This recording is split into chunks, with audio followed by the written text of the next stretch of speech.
কালিয়াগঞ্জ পুরসভার সাফাই কর্মীদের নিয়ে সাফাই মিত্র সুরক্ষা শিবির অনুষ্ঠিত হলো। স্বচ্ছতা হি সেবা কর্মসূচির অধীনে শনিবার দুপুরে কালিয়াগঞ্জ নগর সুস্বাস্থ্য কেন্দ্রে এই স্বাস্থ্য পরীক্ষা শিবিরের আয়োজন করা হয়।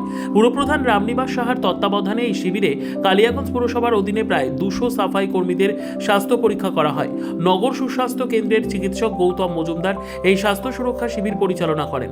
কালিয়াগঞ্জ পুরসভার স্যানিটারি ইন্সপেক্টর সুরজিৎ কৈরি বলেন, পৌর বিষয়ক দফতর এবং রাজ্য নগর উন্নয়ন সংস্থার নির্দেশ মতো শহর পরিচ্ছন্ন রাখা সাফাই কর্মীদের নিয়ে এই শিবির অনুষ্ঠিত হয়।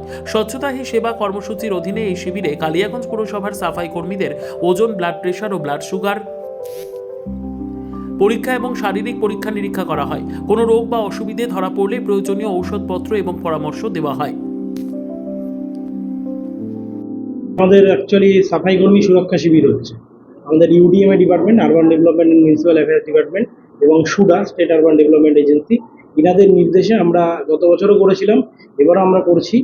আমাদের স্বচ্ছতাই সেবা যে প্রোগ্রাম হয় একটা, সেই প্রোগ্রামে উপলক্ষে সাফাই মিত্র সুরক্ষা শিবির সেটা অর্গানাইজ করা হয়েছে আজকে। আমাদের যত সাফাই কর্মচারী বন্ধু আছে এবং যারা ওয়েস্ট পিকার রয়েছে তাদের সবাইকে নিয়ে তাদের আমরা একত্রিত করেছি, করে এখানে আমরা তাদের হেলথ ক্যাম্পের জন্য আহ্বান জানিয়েছি। তারা তাদের স্বাস্থ্য পরীক্ষা করবে, সমস্ত কিছু চেক করবে। এখানে তাদের ব্লাড সুগার টেস্ট হচ্ছে, তাদের ওয়েট চেক হচ্ছে, তাদের বিপি চেকিং হচ্ছে, করে ডাক্তারবাবু তাদেরকে ডায়াগনোজ করছে, করে তাদের কোনো স্বাস্থ্যজনিত সমস্যা আছে কিনা সেগুলো আমরা চেক করছি। ব্যুরো রিপোর্ট, উত্তর বাংলা সংবাদ।